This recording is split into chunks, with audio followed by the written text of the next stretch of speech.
You ever watch a moment in sports and just know you're witnessing the start of something bigger than the box score? That's what this whole storyline feels like. It's not just about a quarterback competition or a coach's depth chart decision. No, this is about identity, about grit, and about one young man standing tall in the middle of noise, doubt, and expectation.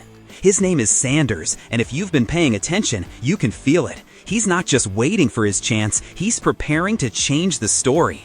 Because here's the reality, the second-string job in Cleveland is still wide open.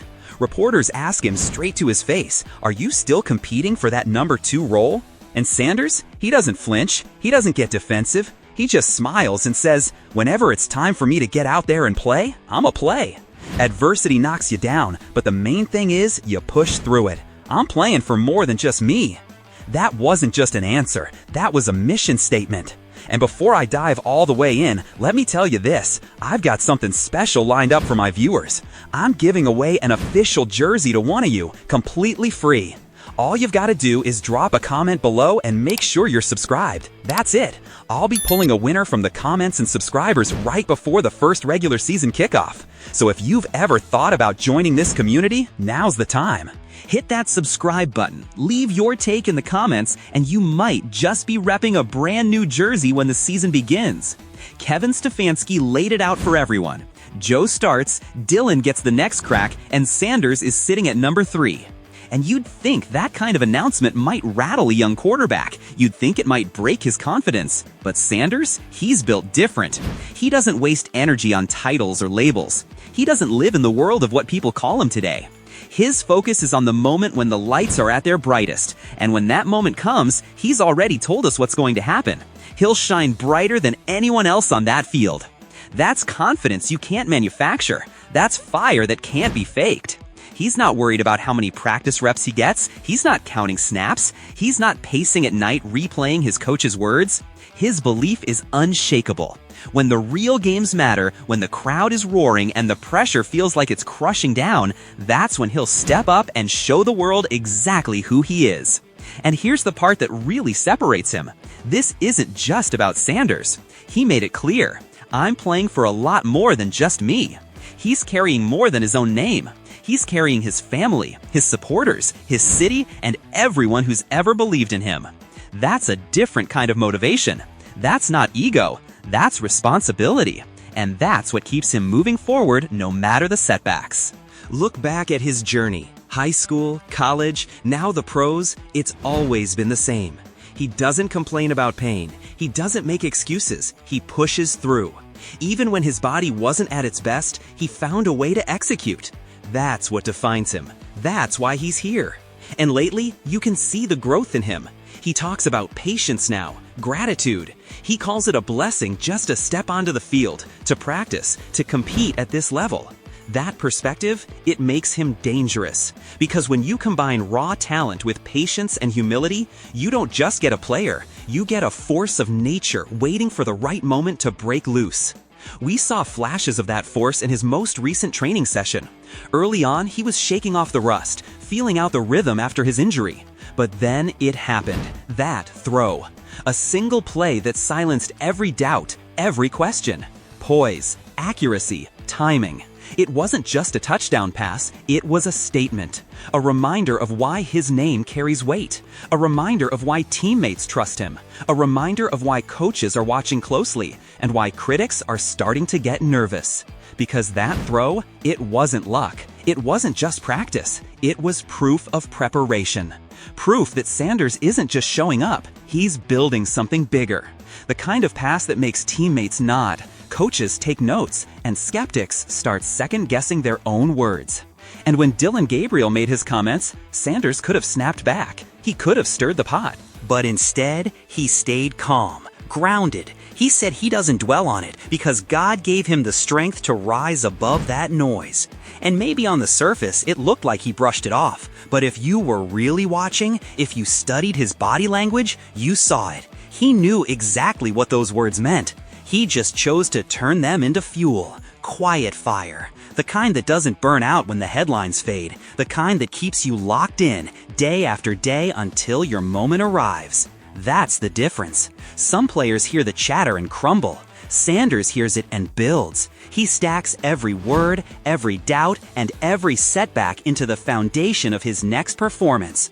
So you can call him third string, you can say he's unproven, you can dismiss him as a backup. But here's what you can't ignore. Sanders has already told us how this story ends. When the lights blaze the brightest and the pressure feels unbearable, he's going to rise.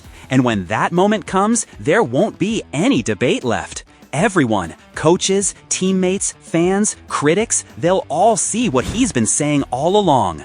I am who I am, and when it's my time, I'll prove it.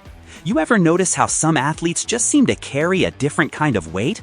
Not just on their shoulders, but in the way they move, the way they speak, or even in the way they refuse to speak. That's Sanders right now. He's living in the middle of one of the loudest, most cutthroat narratives in the league, and yet he doesn't flinch. He doesn't crack. He doesn't even blink. Because he understands something most people never figure out. The real answers aren't found in press conferences. They're not in the sound bites. They're not in the endless debate shows. The answers will come under the lights, on the field, in those moments when the whole stadium holds its breath, waiting to see if the kid they doubted has the courage to rise up and silence the noise. And deep down, Sanders knows that's where his voice is the loudest, between the white lines. When I heard him talk about it, it struck me. He said, honestly, I don't even think about that stuff. I don't think about anything outside of my control. Words, comments, that's just air. God gave me this ability, this power, so why would I waste it worrying about what other people say? Man, think about that. That's not a rookie rattled by pressure. That's a young man centered in something bigger than himself. That's focus forged in fire. And it tells you everything you need to know about why Sanders isn't just another name on the depth chart. He's a story waiting to be written. Because here's the truth, and we all know it. The same people dragging his name right now are going to be the first ones shouting his praises when he finally breaks through.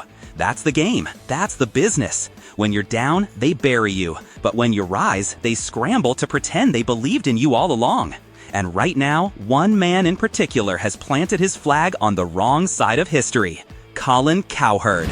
And let me just say this, Cowherd isn't holding back. He's not just skeptical of Sanders, he's almost gleeful about the chance to tear him down.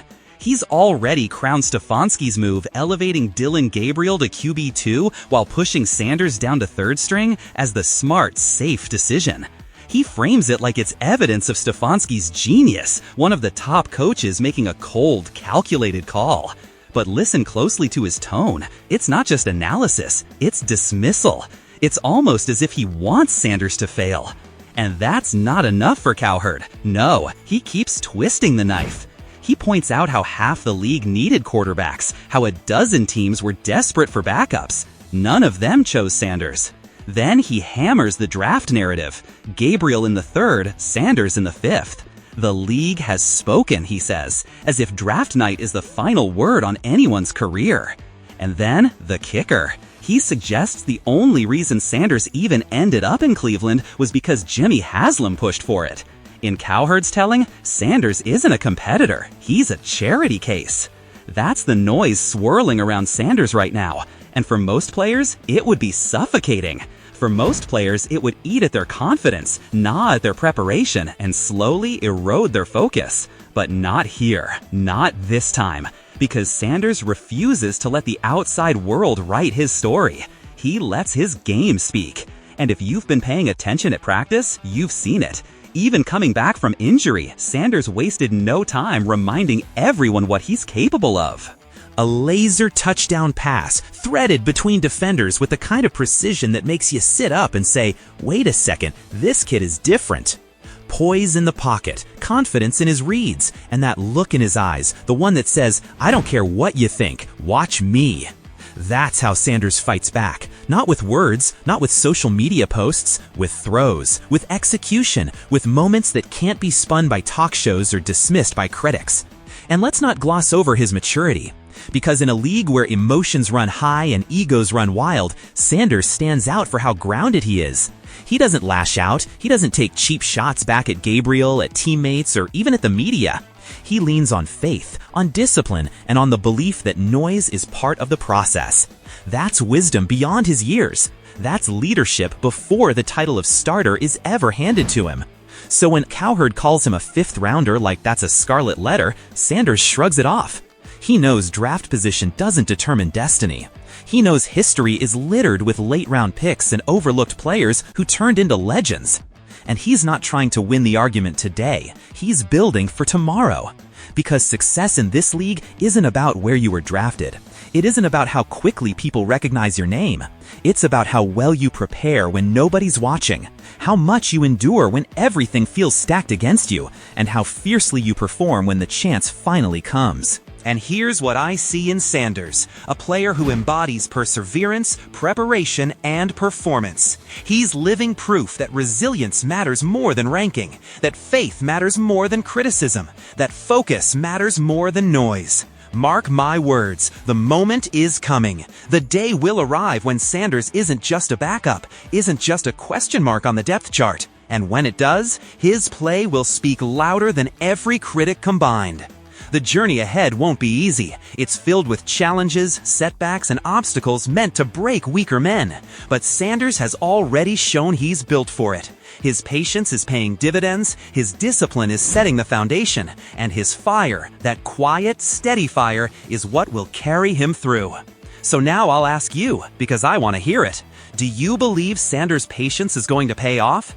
Do you think the criticism fuels him, or do you think he blocks it out completely? And when that moment comes, when the spotlight can't be ignored, do you believe Sanders has what it takes to rise above and prove himself in this league? Because I'll tell you right now, everything I've seen, everything I've heard, everything I've felt watching him, tells me this isn't just another quarterback story. This is the beginning of something bigger, and I'm betting on Sanders.